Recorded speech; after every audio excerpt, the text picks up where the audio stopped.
ప్రభువైన యేసుక్రీస్తు నామంలో అందరికీ హృదయపూర్వక వందనాలు.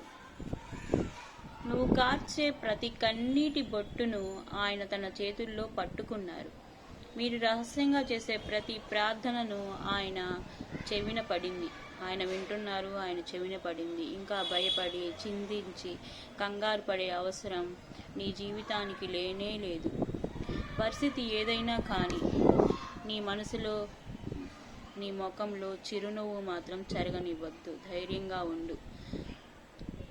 ఎందుకంటే నువ్వు యేసయ్యను కలిగి ఉన్నావు. ప్రార్థన చేసేవాడు పాపం చేయలేడు, పాపం చేసేవాడు ప్రార్థన చేయలేడు. నువ్వు లోకాన్ని ప్రేమించినంత కాలం దేవుణ్ణి ప్రేమించలేవు.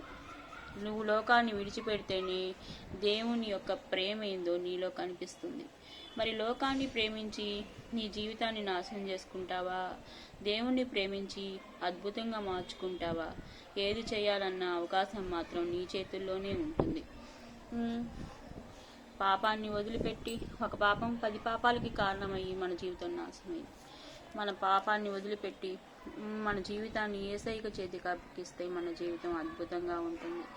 మరి ఎలా జీవించాలనుకుంటున్నారో, ఏం చేయాలనుకుంటున్నారో మీరే నిర్ణయించుకోండి.